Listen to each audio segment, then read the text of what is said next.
The binding of Djinn to objects, stones, has been done for hundreds of years.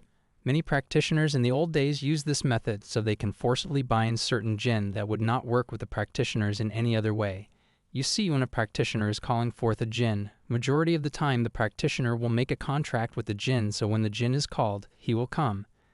This method is the main method used by healers and conjurers in my opinion. Well-versed spiritual practitioner have no need to have Djinn bound to objects, but when a practitioner calls forth a Djinn that is not willing to work with him, then at times they bind them to objects. Another reason why Djinn are bound to objects is if one is preparing a Djinn for another person client, since they do not have the correct knowledge to prepare their own Djinn. In such a case, the individual finds an experienced practitioner who will call forth a Djinn, put a contract in place that will state that the Djinn will be bound to an object, and then that object will be given to an individual. Nowadays I see Djinn bound to anything and everything. I have even seen a seller selling a Djinn bound to a penny which was for sale for $100. All I can say about that deal is the fool who bought this item just paid $100 for a penny. I see Djinn bound to cheap pieces of jewelry and plastic. The object the Djinn is bound to must be able to hold and bear the energy of the Djinn, and I'm sorry to say that plastic jewelry, garbage from the dollar store, is not that object. During a conjuration that consists of binding the Djinn will either tell the practitioner what stone the Djinn will be bound to, or the practitioner needs to have enough knowledge of stones and to know which one is best suited for that entity.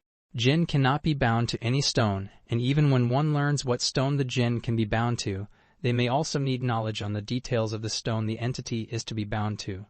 For example, akik carnelian comes in over a dozen different colors.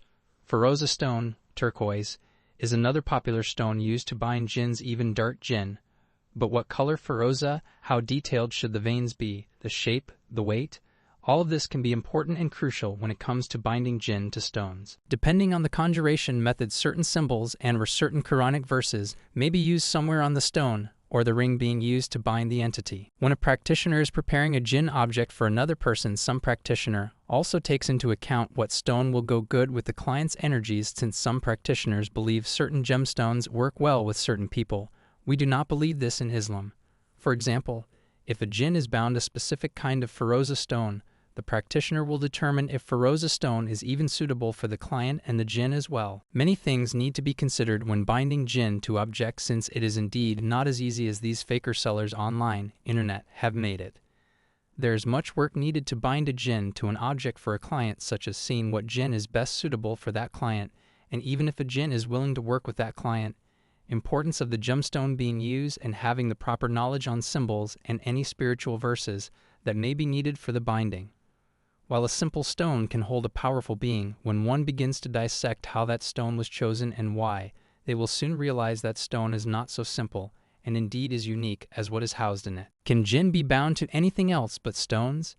Yes, they can, but this does not mean they can be bound to plastic junk, and if they are, I do not see such a binding holding in place for long. Allah subhanahu wa ta'ala knows best.